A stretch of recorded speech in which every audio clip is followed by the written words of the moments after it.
अजून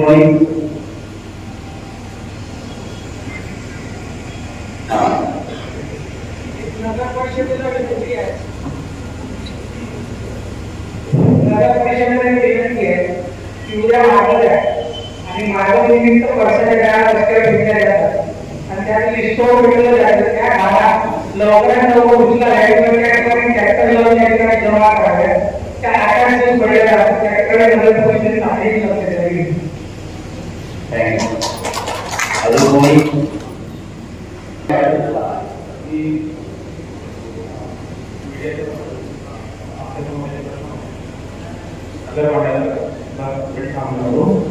आता समोर सणामध्ये होतं तर ती डीजे वाजवते किंवा डीजे वाजवत तर त्यांचा आवाज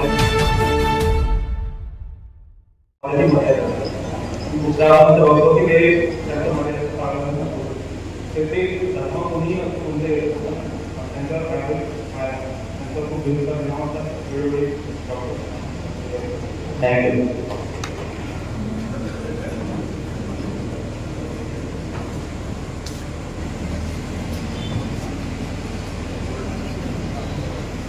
मैं अमन पसंद हूँ, मेरे शहर में सबको रहने दो.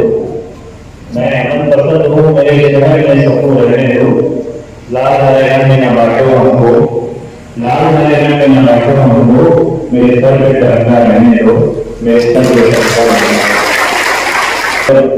बंधू आणि भगिनींनो, सर्वांना माझा नमस्कार. आता जसं आपल्याला माहिती आहे, आपण सगळे इथे शांतता कमिटीसाठी इथे जमले. मोठ्या प्रमाणात वेगवेगळ्या भागात लोक आले, आपण आपली समस्या सांगितले, त्याबद्दल मी सगळ्यांचा धन्यवाद मानतो. आणि आमचे इन्व्हिटेशनवर आमचे डिस्ट्रिक्ट ऍडमिनिस्ट्रेशनचे सगळे पदाधिकारी आले, त्याबद्दल सुद्धा मी त्यांचा धन्यवाद देतो. आपल्याला माहिती आहे, जसे मी आता भाषण ऐकले, वेगवेगळ्या लोकांचे भाषण ऐकले आणि इतर लोकांचे सुद्धा फीडबॅक घेतले. त्या फीडबॅकपासून मला असं कळलं की भंडारा जिल्हा अतिशय शांतप्रिय जिल्हा आहे. कोणत्याही प्रकारची असा मोठी घटना, दंगल किंवा इतर गोष्टी आतापर्यंत घडली नाहीये. भंडारा जिल्ह्याची हिस्ट्री एकदम चांगली हिस्ट्री आहे. एकमेकांसोबत लोक चांगल्या रीतीने राहतो. मी मागचे 10 वर्षाच्या या मीटिंगचे पूर्वी मागचे 10 वर्षाच्या रेकॉर्ड पाहिले. आपले काही गोपनीय रेकॉर्ड राहते, त्या गोपनीय रेकॉर्डाचा मी वाचन केले. तर वाचनामध्ये अशी गोष्टी समोर आली की भंडारा जिल्ह्याचे जे लोक आहे ते अतिशय चांगले आहे, अतिशय शांतप्रिय आहे आणि एकमेकांसोबत चांगल्या रीतीने राहतो.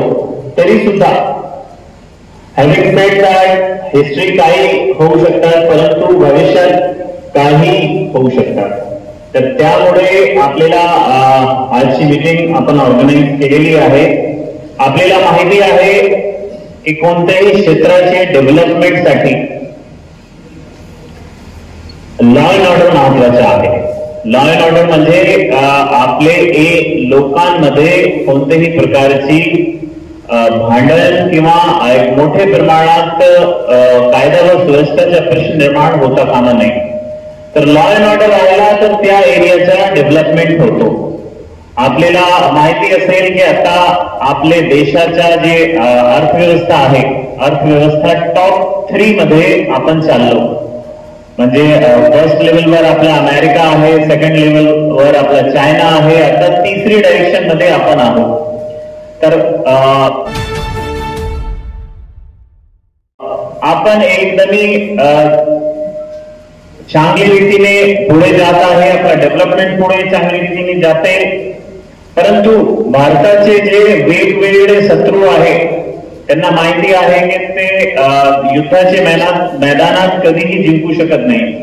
तर तो काय करते, ते आपल्या देशात लोकांना एकमेकांसोबत थेट निर्माण करण्याचा प्रयत्न करतात. ते वेगवेगळे पद्धतीने थेट निर्माण करण्याचा प्रयत्न करतात आणि एक पद्धत सर्वात इझी पद्धत आहे सोशल मीडिया. सोशल मीडियाच्या माध्यमातून व्हिडिओ आपला बांगलादेशचा असेल, परंतु सोशल मीडियामध्ये जाणून बुजून ते लिहितात की हा व्हिडिओ भंडारा जिल्ह्याचा आहे किंवा नागपूर जिल्ह्याचा आहे, की हा अमुक जातीचे माणसावर अन्याय होते, अमुक जातीचे माणसावर अमुक जातीचे लोक अन्याय करतात. असे प्रकारचे व्हिडिओ, वेगवेगळे व्हिडिओ समोर येतात. हे एक एक्झाम्पल आहे की कसे थेट निर्माण समाजामध्ये करण्याचा प्रयत्न करतात. आणि आपल्याला माहिती आहे जसा बांगलादेशमध्ये घडला, बांगलादेश बद्दल सगळ्यांना माहिती आहे, हो की नाही? एकदा इंटरनल कॉन्फ्लिक्ट झाले, लोक एकमेकांसोबत भांडण करू लागले, तर आपल्या देशाची अर्थव्यवस्था खूप खाली जाते आणि आपलं डेव्हलपमेंट होत नाही. एकदा जिल्ह्यामध्ये काही मोठी घटना घडली आणि त्या जिल्ह्यामध्ये थेट निर्माण झाला, तर त्या जिल्ह्याची हिस्ट्री वाईट होतात. आणि कुठल्याही ठिकाणी जर लॉ अँड ऑर्डरचा प्रश्न आहे, गुंडगिरी आहे, लॉ अँड ऑर्डर बरोबर नाही, तर कधीही इंडस्ट्री त्या जिल्ह्यामध्ये कधीही येत नाही. आणि इंडस्ट्री आली नाही तर रोजगारचा प्रश्न निर्माण होते. तर आपल्याला जर आपले पुढची पिढीसाठी किंवा जे युवा पिढी आहे त्यांच्यासाठी वेगवेगळे रोजगार पाहिजे, एक चांगला जीवन पाहिजे, तर सगळ्यांचे हिताची गोष्ट आहे की जिल्ह्यामध्ये, देशामध्ये, आपल्या राज्यामध्ये चांगली कायदा व व्यवस्था राहिली पाहिजे. आणि हे ठेवण्याची जबाबदारी फक्त पोलीस डिपार्टमेंट, लोकांची ओळख आपल्याला झाली पाहिजे की हा माणूसनी जर कोणताही मेसेज पाठवला किंवा कोणताही आवाहन केला तर हा माणूस समाजामध्ये थेट निर्माण करण्याचा प्रयत्न करतात, असे माणसाला आयडेंटिफाय करायचे. दुसरी गोष्टी, जे सामाजिक सळोखा आहे, दोन प्रकारचे ऍसेट राहते आपल्याकडे, दोन प्रकारची संपत्ती राहते. एक टँजिबल ऍसेट म्हणतात ज्याला आपण टच करू शकत, आणि एक इनटँजिबल ऍसेट राहतात. तर आपला जे सामाजिक सळोखा आहे भंडारा जिल्ह्याच्या, ते सामाजिक सळोखा आपली इनटँजिबल ऍसेट आहे, आपले समाजाच्या एक संपत्ती आहे. आणि हा संपत्तीच्या मालिक कोणी एक माणूस नाहीये, इथे बसलेले सगळे बंधू आणि भगिनींनी या संपत्तीचे आपण मालिक आहे. हे सामाजिक सळोखा कोणी जर बिघडण्याचा प्रयत्न केला तर आपली संपत्ती आपल्या हातातून जाणार आहे. एकदा आपली संपत्ती आपल्या हातातून गेली तर ते सामाजिक सळोखा परत येण्यामध्ये खूप प्रॉब्लेम होणार आहे. तर माझी अशी विनंती राहील, आपली हा जे संपत्ती आहे, जे सोशल कॅपिटल म्हणतात ज्याला, ते सोशल कॅपिटल, सामाजिक सळोखा जे आपली संपत्ती आहे याच्या संरक्षण करा. आणि याचं संरक्षण करणे म्हणजे डिस्ट्रिक्ट ऍडमिनिस्ट्रेशन, पोलीस ऍडमिनिस्ट्रेशन आपले सोबत आहे, परंतु आपल्याला माहितीच नाही की हे आमची संपत्ती आहे. सर्वात आधी आपल्याला ही माहिती असली पाहिजे की सामाजिक सळोखा आपली संपत्ती आहे. भंडारा जिल्ह्याचा जे इतिहास आहे ते आपली संपत्ती आहे. तर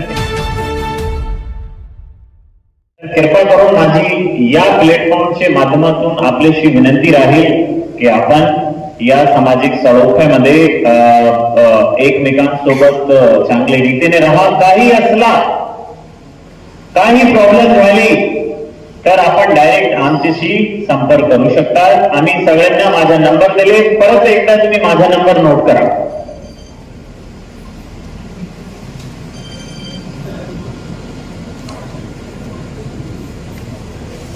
माझा नंबर आहे 7822 835311 7822 835311. हा माझा व्हॉट्सअप नंबर आहे. इतके लोकांनी कॉल केले तर कॉल उचलू शकत नाही, परंतु आपण व्हॉट्सअप केले किंवा नॉर्मल मेसेज केले किंवा व्हॉइस मेसेज केले तर नक्कीच त्याची दखल मी स्वतः घेणार. हे मोबाईलवर कोणाकडे राहत नाही, माझ्याकडे स्वतः माझ्याकडे राहते. मी स्वतः उचलणार फोन. इतके फोन उचलू शकत